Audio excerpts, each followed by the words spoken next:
Doctor Hasan Mahmud ছিলেন সর্বশেষ পররাষ্ট্রমন্ত্রী। এর আগে দায়িত্ব পালন করেছেন তথ্যমন্ত্রীরও। আওয়ামী লীগের প্রথম সারির নেতাদের মধ্যে তিনি অন্যতম, যিনি ২০২৪ সালের আগস্টের পর মানুষের সামনে এসেছেন, প্রশ্নের উত্তর দিয়েছেন। তার কাছে প্রশ্ন করেছিলাম, শেখ হাসিনা কি সত্যি সত্যিই ফিরছেন? কি আপনাদের পরিকল্পনা বাংলাদেশের প্রধান এবং সবচেয়ে পুরনো রাজনৈতিক দলের প্রতিষ্ঠাবার্ষিকী নিয়ে? হাসান মাহমুদ স্পষ্ট উত্তর দিয়েছেন, শেখ হাসিনা হুলিয়া মাথায় নিয়ে এর আগেও দেশে ফিরেছিলেন, এবারও মৃত্যুদণ্ড তাকে আটকাতে পারবে না। আর শেখ হাসিনা যেদিন ডাক দেবেন, সেদিন শুধু তিনি নিজে নন, বিদেশে থাকা সকল নেতাকর্মী একযোগে একসঙ্গে বাংলাদেশে প্রবেশ করবে। সরকারের সমালোচনা করে হাসান মাহমুদ বলেছেন, ফ্যাসিবাদ শব্দটি এদের জন্য প্রযোজ্য নয়, এর চেয়ে ভয়ঙ্কর কোনো শব্দচয়ন খুব জরুরি। তিনি মানুষকে আহ্বান জানিয়েছেন এর চাইতে ভয়ঙ্কর কোনো শব্দ আবিষ্কারের জন্য। আসুন বিস্তারিত জানার চেষ্টা করি ডক্টর হাসান মাহমুদের মুখ থেকেই, কিভাবে আওয়ামী লীগ ফিরছে, কবে ফিরছে, এবং আওয়ামী লীগ বাংলাদেশ নিয়ে আওয়ামী লীগের আসলে পরিকল্পনাটা কি।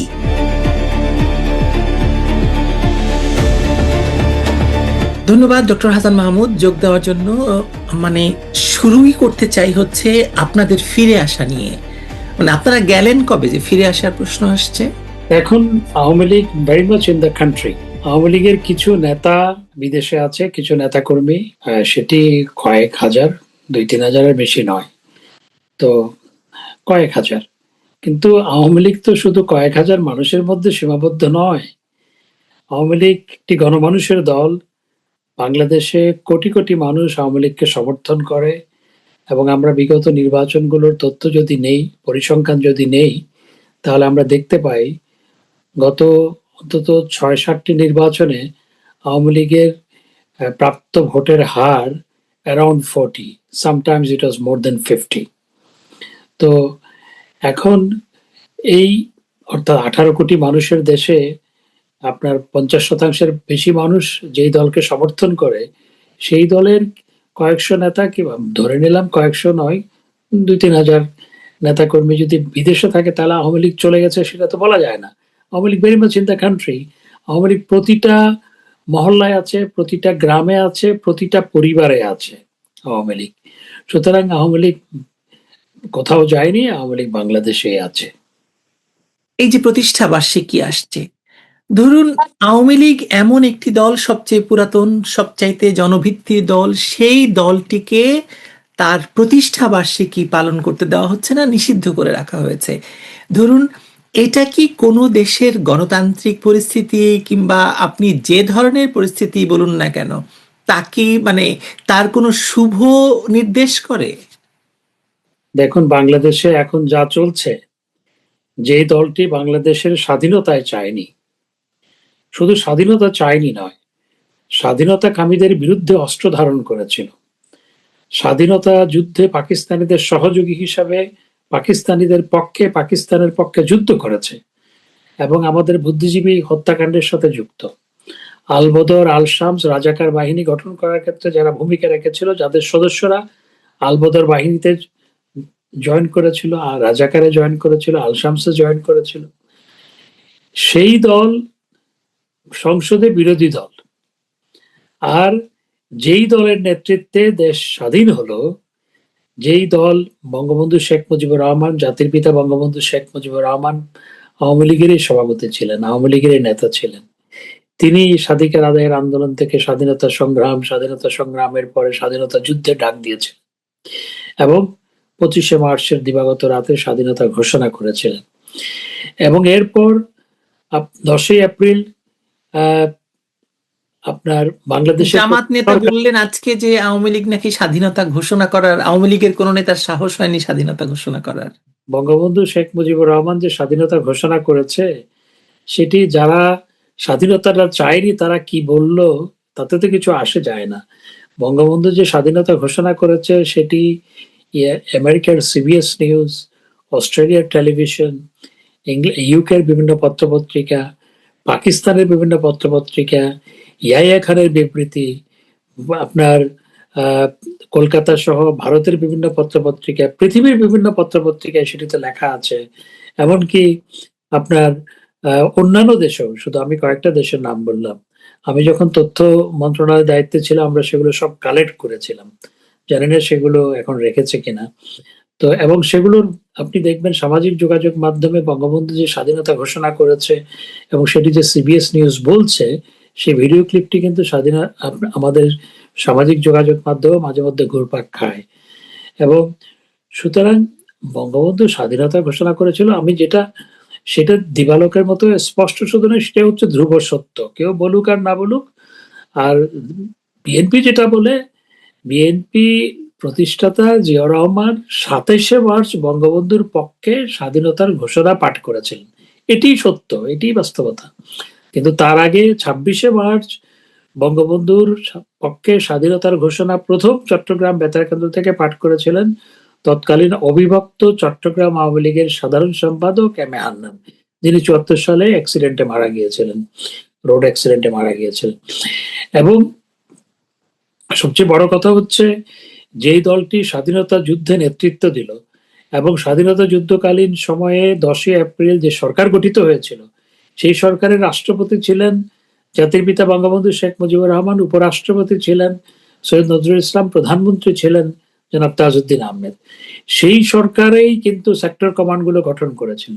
সেক্টর কমান্ডারদেরকে, উপ সেক্টর কমান্ডারদেরকে, সাব সেক্টর কমান্ডারদেরকে নিয়োগ দিয়েছিল জিয়া রহমান সহ, খালেদ মোশাররফ, জিয়া রহমান, মেজর জেনারেল মঞ্জুর সহ, মীর শওকত আলী সহ যারাই সেক্টর কমান্ডার ছিলেন, প্রত্যেককে নিয়োগ দিয়েছিল সেই সরকার। সেই সরকারের অধীনে তারা সেক্টর কমান্ডের দায়িত্বে ছিলেন, আমি যেটা বলতে চাচ্ছি।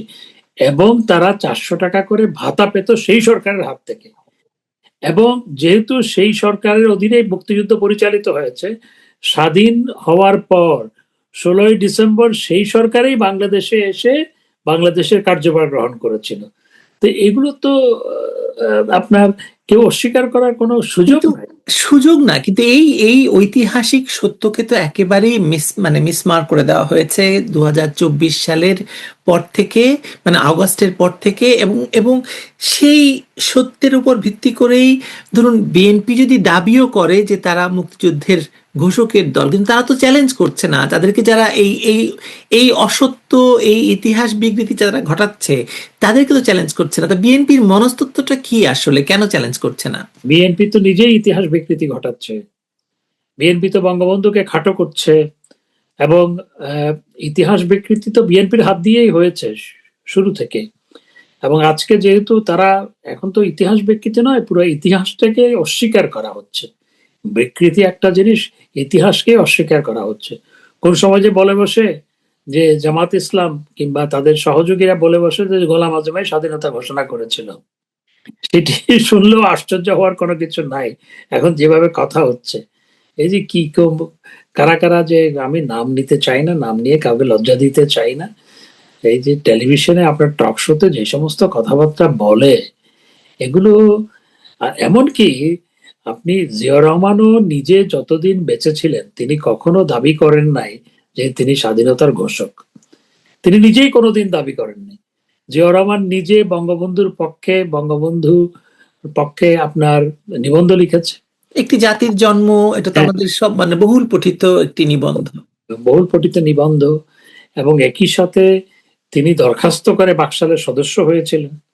তো এগুলো তো অস্বীকার করার কোনো কিছু নাই। এগুলো বারবার ঘুরে ফিরে, এখন তো সামাজিক যোগাযোগ মাধ্যম আছে, একটা সুবিধা হয়েছে যে এই যেগুলো প্রকাশিত ছিল জিয়া রহমানের নিবন্ধ থেকে শুরু করে সবগুলো কিন্তু সামাজিক যোগাযোগ মাধ্যমে ঘুরপাক খায়।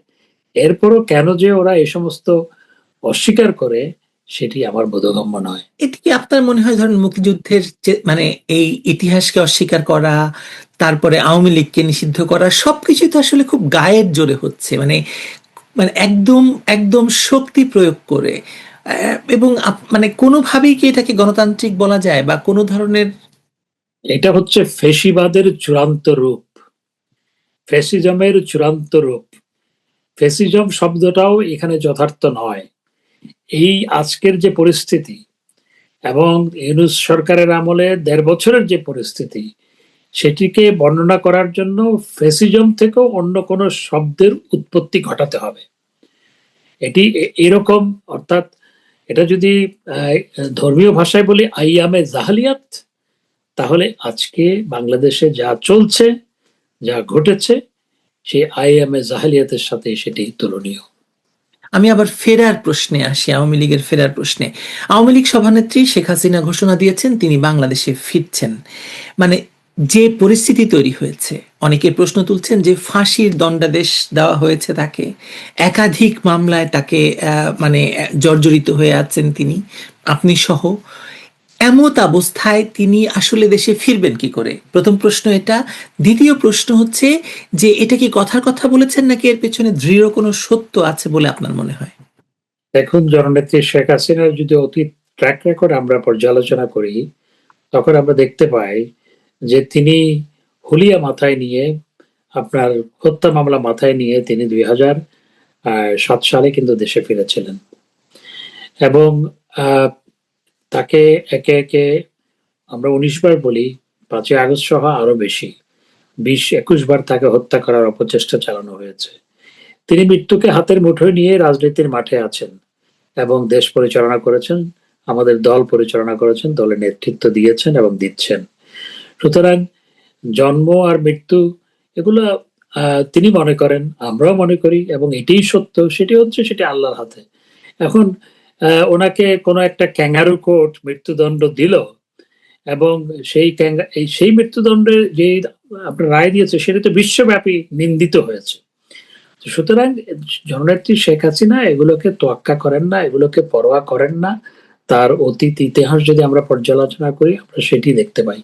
তিনি এটি কথার কথা বলেননি, তিনি এটি মিন করে বলেছেন। আমি মনে করি যে সঠিক সময়ে জননেত্রী শেখ হাসিনা বাংলাদেশে যাবেন। ডক্টর হাসান মাহমুদ, আমরা উপমহাদেশের রাজনীতি দেখেছি, বিশেষ করে পাকিস্তানের রাজনীতি দেখেছি। জিয়াউল হক যখন ভুট্টোকে ফাঁসি দেন, মানে এরকম তো ইতিহাস আছে যে এরকম জনপ্রিয় নেতাকে ফাঁসি দেওয়া হয়েছে। বাংলাদেশে সেই পরিস্থিতি সৃষ্টি হলে তাহলে এই ফেরার মেকানিজমটা আসলে কি হতে পারে, কিভাবে হতে পারে? আমি জানি যে আপনি বলবেন যে জনগণ, শেখ হাসিনাও তাই বলেছেন, জনগণের কথা। আপনি যদি একটু বিস্তারিত বলেন। দেখুন, আহ, আজ থেকে 1.5 বছর আগে কেউ কি ভেবেছিল আজকে জননেত্রী শেখ হাসিনা যেরকম জনপ্রিয়, তিনি এরকম জনপ্রিয় হবেন? কেউ ভাবেনি। আমাদের দলের অনেকেই ভাবেনি। আমাদের দলের অনেকেই ভাবেননি যে জননেত্রী শেখ হাসিনার আজকে যে অ্যাপ্রুভাল রেট ক্লোজ টু 90%, এটা যে হবে, এটি কেউ কখনো ভাবেনি। জনগণের প্রচন্ড ভালোবাসা, সমর্থন জননেত্রী শেখ হাসিনার প্রতি আছে।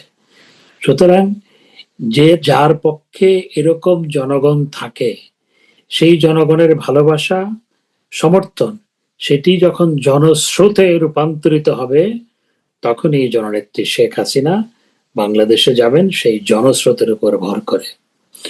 সেটি আমি অন্য শব্দ ব্যবহার করতে চাই না। সেই আজকে যে নেত্রীর প্রতি, জননেত্রী শেখ হাসিনার প্রতি যে সমর্থন, ভালোবাসা, সেটি যখন জনস্রোতের পথ বেয়ে জনবিক্ষোভে রূপান্তরিত হতে কোনো সময় লাগবে না। জননেত্রী শেখ হাসিনা সঠিক সময়ে দেশে ফিরবেন। বাংলাদেশের বর্তমান সরকার সংসদে আইন করে ইউনূস সরকারের যে নির্বাহী আদেশের নিষেধাজ্ঞা দিয়েছিল, সেটাকেই আইনে পরিণত করেছে। এমত অবস্থায় আপনাদের আওয়ামী লীগের সামনে অপশনগুলো কি আছে? দেখুন, আওয়ামী লীগকে তো আগেও 26শে মার্চ আওয়ামী লীগকে 1971 সালে নিষিদ্ধ করা হয়েছিল। আজকের যে পরিস্থিতি, যে মুক্তিযুদ্ধকালীন সময়ে যেভাবে জয় বাংলা স্লোগান দিলে গ্রেপ্তার করা হতো, খড়গ নেমে আসতো, নির্যাতন করা হতো, কোনো বাড়িতে মুক্তিযোদ্ধারা ভাত খেয়েছে সেটি যদি জানতে পারতো, রাজাকাররা গিয়ে সেই বাড়িতে হামলা করতো, অনেক সময় সে বাড়ি জ্বালিয়ে দিয়েছে। আজকের পরিস্থিতি ঠিক একই রকম না হলো মুক্তিযুদ্ধকালীন সময়কার পরিস্থিতির সাথে তুলনীয়। তখনও আওয়ামী লীগকে নিষিদ্ধ করা হয়েছিল, 75-এর পরেও আওয়ামী লীগ নিষিদ্ধ ছিল, এবং আইয়ুব খান আওয়ামী লীগকে নিষিদ্ধ করেছিল। সুতরাং আওয়ামী লীগের আপনার পথ চলায় এরকম নিষিদ্ধ বহুবার হয়েছে, এবং সেই নিষেধাজ্ঞা উঠেও গেছে।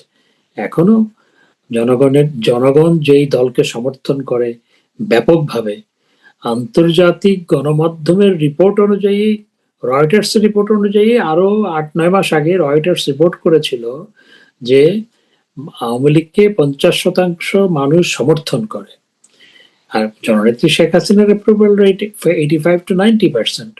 সুতরাং এই এই যখন একটি দলের প্রতি সমর্থন, সেটিকে নিষিদ্ধ, ওই কাগজে নিষিদ্ধ করে রেখে কোনো লাভ হবে না। তো কই নিষিদ্ধ করে তো আমাদের মিছিল ঠেকাতে পারছে না। আমি এই প্রশ্নটি এখনই করছিলাম আপনাকে, যে আমরা দেখতে পাচ্ছি যে আওয়ামী লীগ এবং তাদের অঙ্গ সংগঠনের মিছিল বাড়ছে, সাধারণ মানুষ এতে অংশ নিচ্ছে এবং মানে যুক্ত হচ্ছে। আপনারা কোনো বড় পরিসরে আন্দোলনের কথা ভাবছেন, কারণ আপনাদের প্রতিষ্ঠা বার্ষিকী সামনে? দেখুন, আমাদের আন্দোলনের নানা কৌশল আছে, সব কৌশল আমি এখানে বলতেও চাই না। তবে আওয়ামী লীগকে নিষিদ্ধ করে যে নিষিদ্ধ করা যায় না, সেটা নিশ্চয়ই সরকার বুঝেছে। আমরা আশা করেছিলাম সত্যিকার অর্থে যে ডক্টর ইউনূসের যেই আপনার শাসন ব্যবস্থা, সেটিকে অনুকরণ করবে না বিএনপি। কারণ এক পেশে একটি নির্বাচনের মাধ্যমে বিএনপি সরকার গঠন করলো, আমরা আশা করেছিলাম অন্তত একটি রাজনৈতিক দল সরকার গঠন করেছে, রাজনীতিবিদদের দেশের প্রতি এবং মানুষের প্রতি একটা দায়বদ্ধতা থাকে। সেই দায়বদ্ধতার জায়গা থেকে তারা ডক্টর ইউনূস যে অগণতান্ত্রিক ফেসিবাদী যে কাজগুলো করেছিল, সেগুলোকে অ্যাপ্রুভ করবে না। কিন্তু আওয়ামী লীগের ক্ষেত্রে সেটি ঘটেনি। তারা অনেক কিছু অ্যাপ্রুভ করেনি, কিন্তু আওয়ামী লীগ নিষিদ্ধ করার যে আপনার আদেশটি ছিল, সেটিকে আইনে রূপান্তরিত করেছে। এতেই প্রমাণিত হয় যে বিএনপি আওয়ামী লীগকে প্রচন্ড ভয় পাচ্ছে। আওয়ামী লীগ অথচ সংসদে নাই। আওয়ামী লীগ আমাদের নেত্রী সহ আমরা ফ্রন্ট র্যাঙ্কিং সমস্ত নেতারাই দেশের বাইরে, আর বাকিরা সবাই জেলখানায় কিংবা হাইড আউটে। সেই পরিস্থিতিতেও আওয়ামী লীগকে নিষিদ্ধ করে রাখতে হচ্ছে, অর্থাৎ আওয়ামী লীগকে এত ভয় পাচ্ছে বিএনপি, এটি তো প্রমাণিত হয়। তো আমি মনে করি যে এই পরিস্থিতি থেকে বের হয়ে আসা প্রয়োজন, এবং বিএনপিরও শুভবুদ্ধির উদয় হবে বলে আমি আশা করি, এখনো আশা করি। কিন্তু আমি মনে করি যে এই আশার মধ্যে তো আমরা শুনতে পাচ্ছি যে আপনাদেরকে শর্ত দেওয়া হয়েছে ফেরার ব্যাপারে। আমি এই ধরনের কোনো শর্তের কথা শুনি নাই, জানি না। আর আওয়ামী লীগ বা আমাদের নেত্রী কোনো শর্ত সাপেক্ষে রাজনীতি আগেও করেনি, এখনো করবেন না বা করে না। আমরা দেখতে পাচ্ছি যে ধরুন এত বড় মানে সংখ্যাগরিষ্ঠতা নিয়ে একটি সরকার গঠিত হয়েছে, এবং আমরা বলতে পারি ধরুন এতদিন ধরে তো আমরা জানতাম যে মানে তারেক রহমান নিজেও বলেছেন এবং জামায়াত ইসলামীর আমিরও বারবার বলেছেন যে জামায়াত ইসলামী এবং বিএনপি এক মায়ের পেটের দুই ভাই। সুতরাং দুই ভাইয়ের একটা সংসদ চলছে, মাঝখানে ভাগনা আছে, এনসিপি আছে, আমরা দেখতে পাচ্ছি। তো এর মধ্যে দেখতে পাচ্ছি যে প্রধানমন্ত্রীর খুব ঘনিষ্ঠ একজন মানে রাজনীতিবিদ, বগুড়ার রাজনীতিবিদ, তিনি তার দুই ছেলের নামে ইউনিয়ন পরিষদ করেছেন। আজকে প্রধানমন্ত্রী নিজে ডিসিকে ফোন করে সেই দুই ছেলের নামের ইউনিয়ন মানে বাদ দিয়েছেন, কিন্তু তার সমালোচনা করার জন্য যে সাংবাদিক তার এই রিপোর্ট করেছিল তাকে মানে মানহানির মামলা দিয়ে তাকে মানে আটক করা হয়েছে।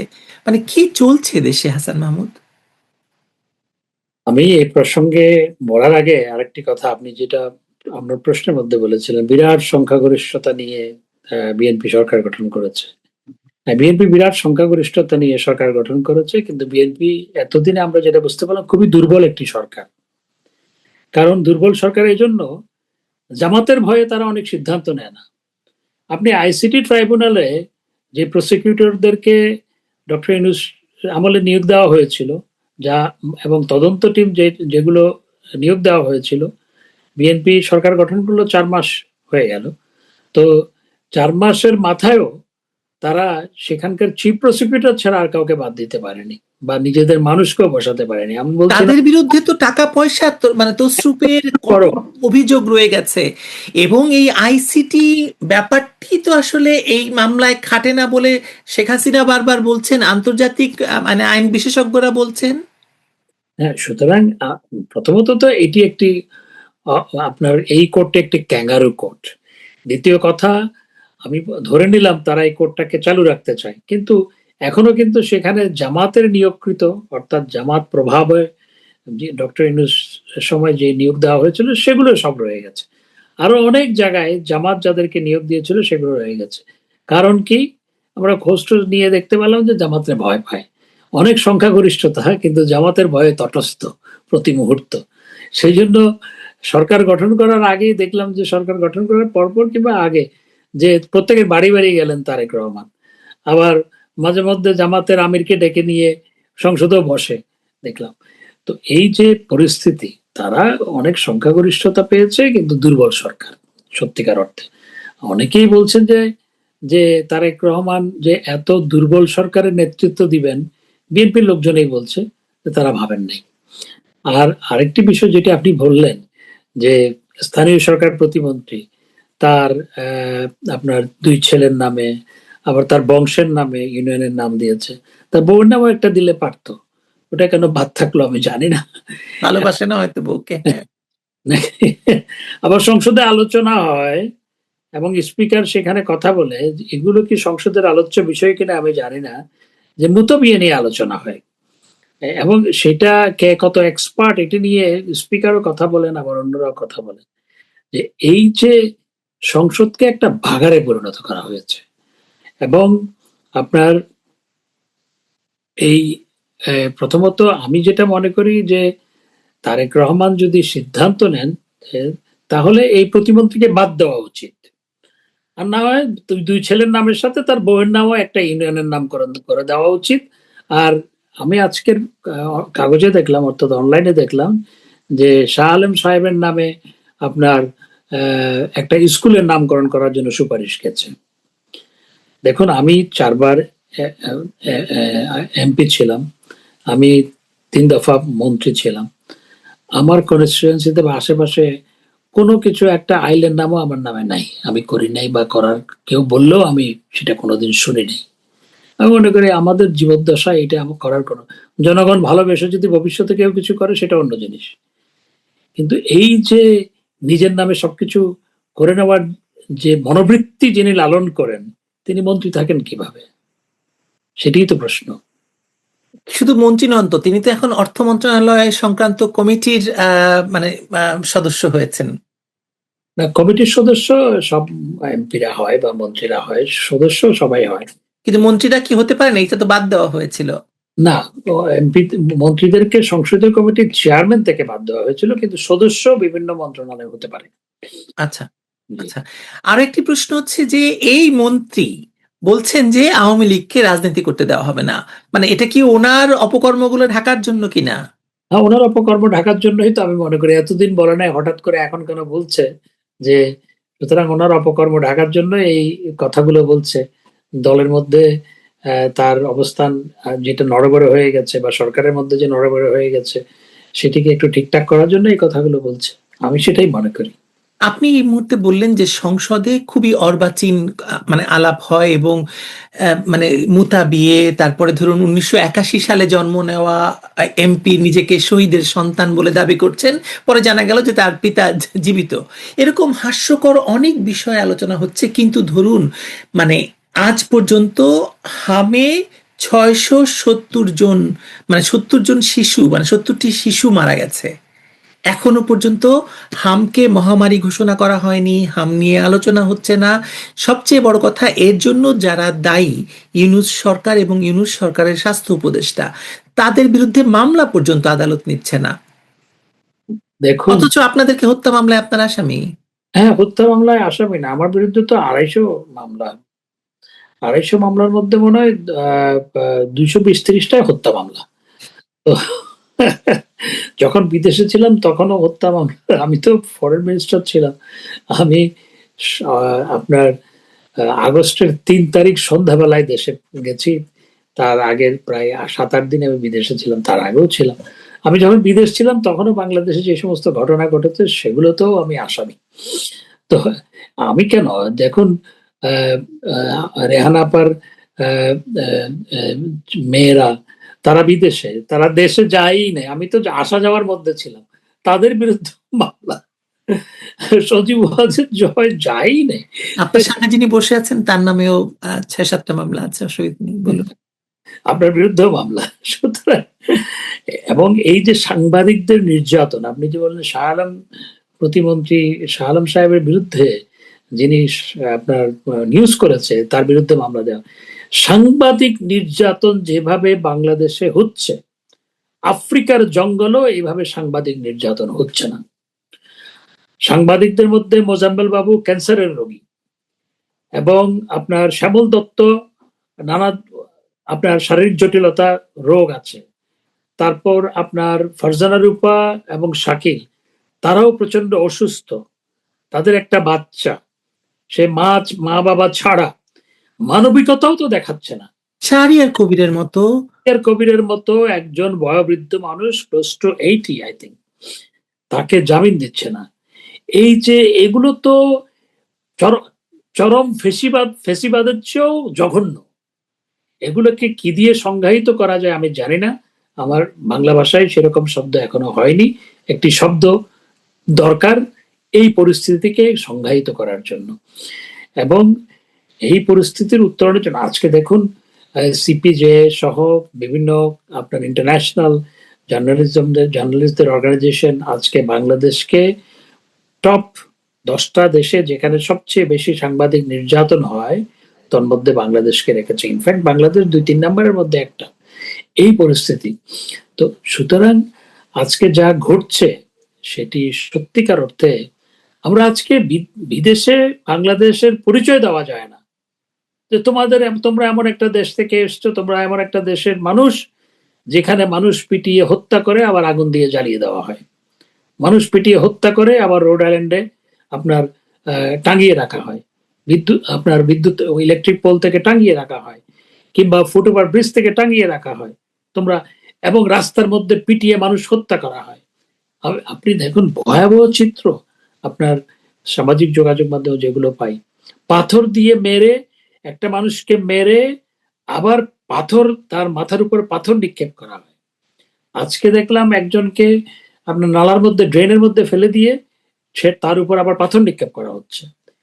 এবং আপনি দেখুন যে একজন মানুষকে মেরে হাত বেঁধে তার আপনার গর্দান থেকে তার মাথা বিচ্ছিন্ন করে দেওয়া হয়েছে। এই যে পরিস্থিতি আপনার প্রতিদিন গত কয়েক মাসে শত শত হত্যাকাণ্ড এরকম। পুলিশই বলছে প্রতিদিন 10টার বেশি খুন হচ্ছে, পুলিশেরই বক্তব্য। আর আপনি হামে মৃত্যুর কথা বললেন, হামে মৃত্যু 670 জন বা 80 জন, সেটি হচ্ছে রিপোর্টেড ডেথ। আনরিপোর্টেড ডেথ এর চেয়েও বেশি, অনেক বেশি। কারণ অনেকে জানে না কি কারণে মারা গেছে, এবং অনেকে রিপোর্ট করে না যখন মারা যায়। তো এইরকম এগুলো ধরলে এই সংখ্যাটা হবে দ্বিগুণের চেয়েও বেশি। সেটি নিয়ে কোনো আলোচনা নেই পার্লামেন্টে বাবা জীবিত কিন্তু শহীদের সন্তান, আবার জন্ম হচ্ছে 81 সালে। তারপর আবার যেই সমস্ত আপনার কথাবার্তা আলোচনা হয় সেগুলো সংসদের মতো জায়গায় এই কথাগুলো আলোচনা হয়। আমার তো ভাবতেও লজ্জা লাগছে।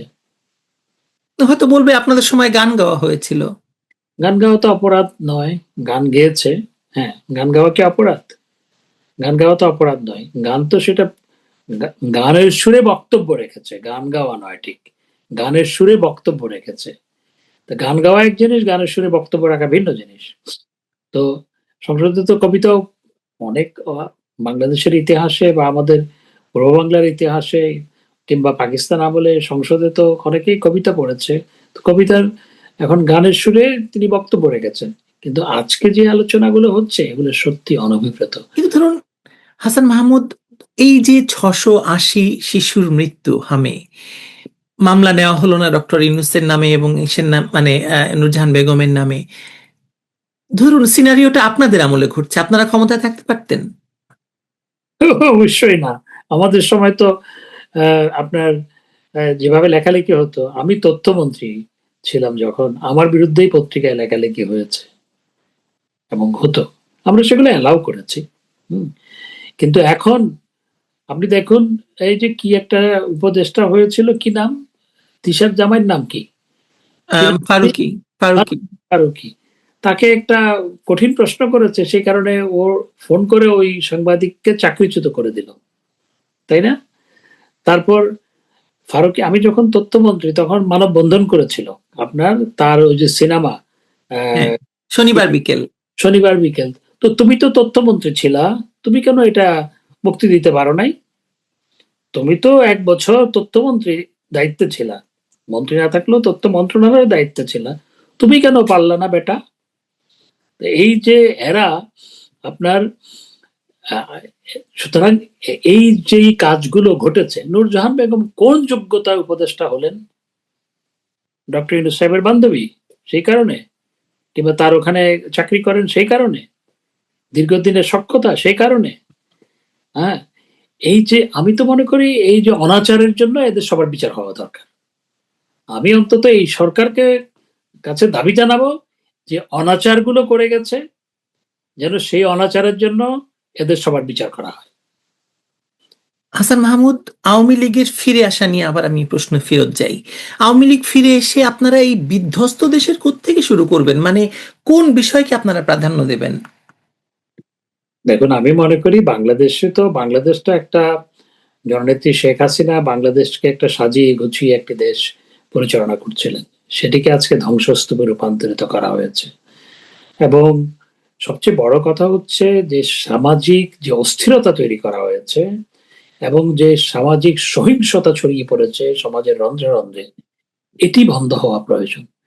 এবং রাজনীতিতে যে politics of confrontation, politics of denial, politics of hatred, এটি এটি অবসান হওয়া দরকার। এগুলোর অবসান ছাড়া দেশকে কখনো সামনের দিকে এগিয়ে নিয়ে যাওয়া যাবে না। এবং আওয়ামী লীগ ফিরে এসে, আওয়ামী লীগ তো রাজনীতির মাঠে ফিরে আসতে চায়, আওয়ামী লীগ তো এখনই চাচ্ছে না যে আমরা ক্ষমতায় যাব, সেটি নয় বিষয়। জনগণ যদি, দেশে যদি সুষ্ঠু রাজনৈতিক ধারা প্রবর্তিত হয়, ভোট যদি হয়, আজকে যদি সুষ্ঠু ভোট হয়, আগামী 2-3 মাসের মধ্যে দেশে যদি সুষ্ঠু ভোট হয় এবং আওয়ামী লীগকে নির্বাচনে অংশগ্রহণ করতে দেওয়া হয়, তাহলে দেখতে হবে 70-এর নির্বাচনে বঙ্গবন্ধুর যে ধস নামানো বিজয় হয়েছিল, জননেত্রী শেখ হাসিনারও একই ধরনের বিজয় হবে। এই কারণেই তো ভয় পায়, এই কারণেই তো নিষিদ্ধ করে রেখেছে এবং নিষেধাজ্ঞা তুলতে ভয় পায়। ধরুন, আপনি তথ্যমন্ত্রী ছিলেন, আমরা একটু আগে সাংবাদিক নির্যাতন নিয়ে কথা বললাম, মানে সাংবাদিকদের বিনা বিচারে বন্দি রাখা হচ্ছে, এখন আবার আইসিটি মানে মামলা দেওয়া হচ্ছে ফারজানা রূপা, মোজাম্মেল বাবুর বিরুদ্ধে। মানে আপনারা এই সাংবাদিকদের মুক্তি নিয়ে কি মানে কোথাও কোনো কথা বলেন? হ্যাঁ, আমরা যে কোনো আপনার ফোরামে, আন্তর্জাতিক ফোরামে যখনই বলার সুযোগ পাই বা লিখি, তখনই আমরা এই প্রসঙ্গগুলো বলি। আমাদের নেতৃত্ব প্রতিনিয়তই বলছেন এবং যেখানেই সুযোগ পাই আমরা এগুলো তুলে ধরছি। এবং এগুলো আপনার বিভিন্ন আন্তর্জাতিক ফোরাম থেকে প্রতিবাদ আসছে কেন? প্রতিবাদ আসছে, তারা এগুলো জেনেছে বিধায় তো প্রতিবাদ আসছে। জানার সূত্র তো বিভিন্ন সূত্র থেকে তারা নেয়, তো আমরাও সেগুলো জানাই তাদেরকে। সর্বশেষ প্রশ্নের আগের প্রশ্ন এটা, যে আপনি পররাষ্ট্রমন্ত্রী ছিলেন, আপনার কি মনে হয় এই মুহূর্তে বিদেশিদের চোখে বাংলাদেশের অবস্থানটা কি, বা বাংলাদেশকে আসলে কেমন ভাবে দেখছে?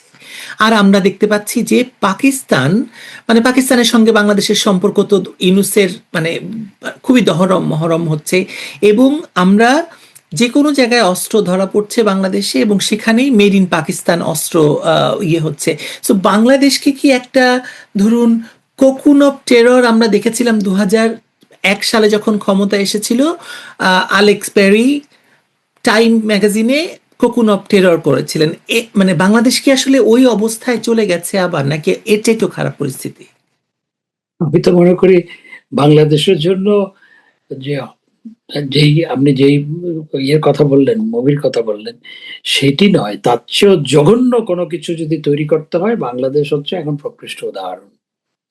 এবং আহ, আপনি পৃথিবীর কোথাও কি মানুষ পিটিয়ে হত্যা করে আগুন জ্বালিয়ে পুড়িয়ে দেওয়া হচ্ছে প্রকাশ্যে, আর শত শত মানুষ ভিডিও করছে?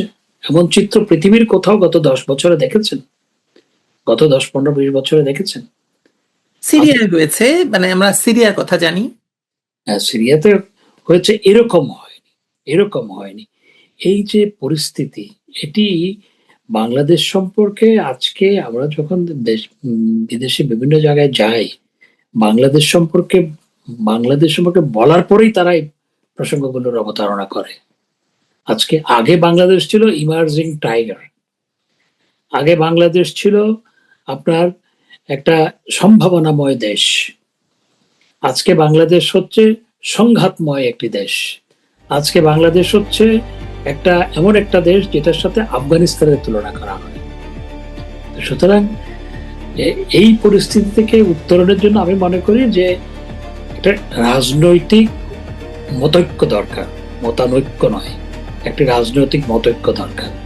সেই কাজটা আমরা এই তারেক রহমান, তারা কিন্তু তাদের একটা সুযোগ ছিল, কিন্তু তারা সেই সুযোগ না নিয়ে বরং তারা ডক্টর ইউনূস যে পথে হেঁটেছিলেন সেই পথেই হাঁটছে। ধরুন কালকে শেখ হাসিনা ঘোষণা দিলেন উনি কালকেই চলে যাবেন, আপনারাও কি সেই পথেই আছেন? আপনারাও সেই পথেই হাঁটবেন? আপনারাও বাংলাদেশে গিয়ে প্রয়োজনে কারাবরণ করবেন? আমরা একসাথেই যাবো ইনশাআল্লাহ। নেত্রী যদি বলে যে চলো দেশে যাই, একসাথেই চলে যাও। What might happen, we don't care. যাই ঘটুক না কেন, উই ডোন্ট কেয়ার। সুতরাং নেত্রী যখনই ডাক দিবেন একসাথে যাবো ইনশাআল্লাহ। অশেষ ধন্যবাদ হাসান মাহমুদ আপনাকে যুক্ত হওয়ার জন্য, এবং মানে আপনার কাছ থেকে অনেক কিছু জানা গেল। বিশেষ করে প্ল্যান তো আর আসলে আপনারা সবাই বলবেন না, কারণ এই মুহূর্তে প্ল্যান বলার সময়ও নয়, কিন্তু আমি মনে করি যে আপনি অনেক কিছু পরিষ্কার করেছেন। Thank you. ধন্যবাদ আপনাকে, ধন্যবাদ।